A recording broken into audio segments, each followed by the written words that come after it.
Alright, today in the shop is operation of fix squeaky Briggs and Stratton recoils. When it's running, it just makes a really loud screeching sound. So you want some automatic transmission fluid, wrench, whatever size your shroud is. Those are 7/16, and I have one that's an Allen head, a hammer, a big wrench, and this pry bar. So first what you want to do, oh yeah, you can add some auxiliary light if you need it, but first remove the shroud of the engine. Alright, next up is to remove this screen. I'm going to use 1/4 inch nut driver. The size is 1/4 inch. It should be on all these engines if these are stock. So yeah, the screen I believe helps protect flywheel from getting dirt and leaves and stuff in it. This, by the way, is on my little tractor, 5-horse Briggs from 75. Okay. Now you go on to now you're at this starter cup, and this is what makes the noise. Alright, this method that I'm going to show you is probably easier on a cast iron flywheel machine because I've done this on junk mowers before and actually broken off some tabs.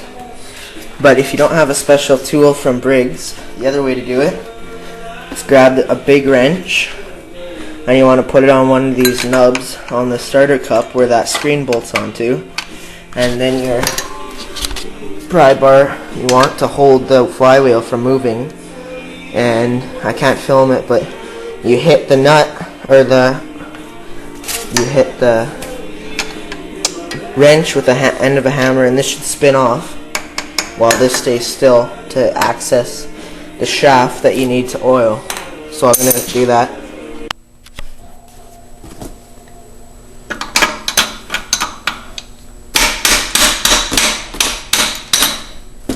Alright, so this is already pre-loosened, but that's basically what you do. And this is your starter cup. You can hear the ball bearings in there. So what's causing that squeak is lack of lubrication on here in the shaft. What happens is that cup, the heat, seizes it on the shaft momentarily, and that's that really loud screeching sound. So what you want to do is grab some sandpaper. Don't remember if I said that in the starting instructions or not, but you just want to give this shaft a light sanding, just so it kind of gets all the old junk off.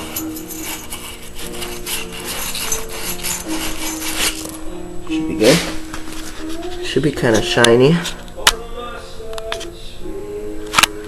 And you're almost ready to put this back on. It's not that hard to do this job.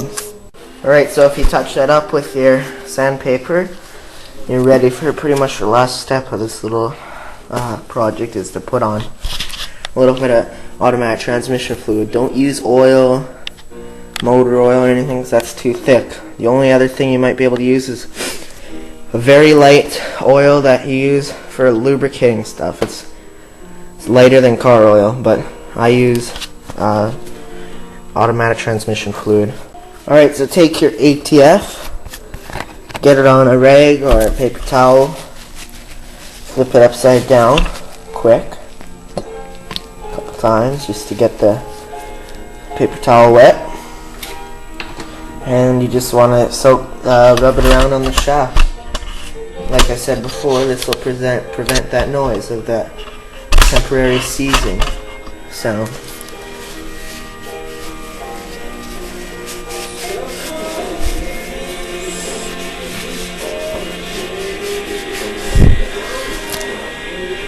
Do a little bit more than that, probably.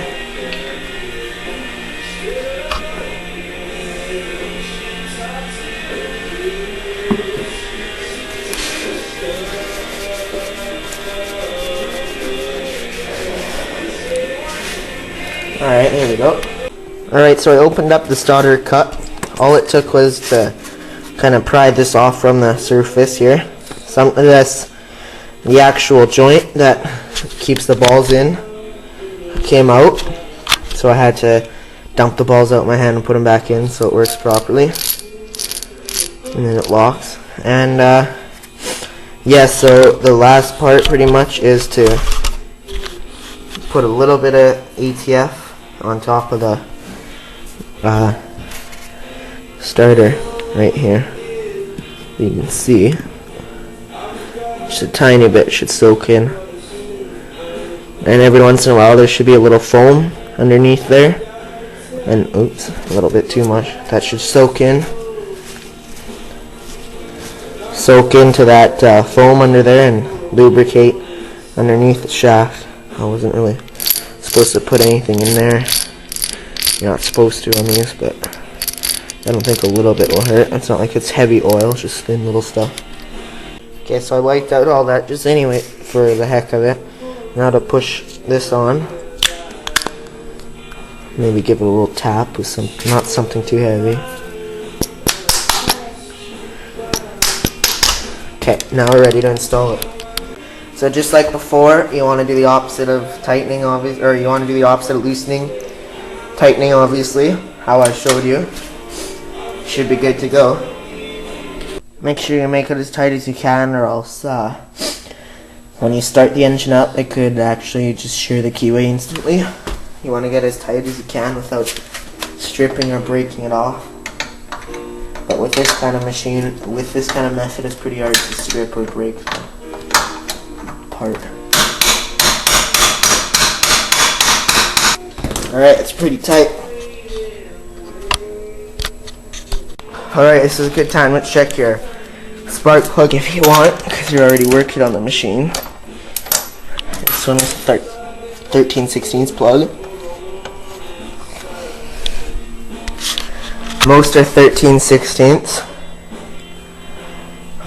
This looks like I am running a little bit rich. I'll have to tune that up.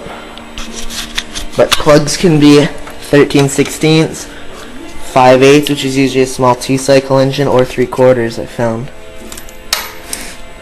But 13/16 is by far the most popular. Make sure you're using a deep socket, because a normal socket just won't fit. Alright, I don't think I need to show you guys how to put the shroud back on. Just line this up, and your shroud should have a slot for the spark plug wire.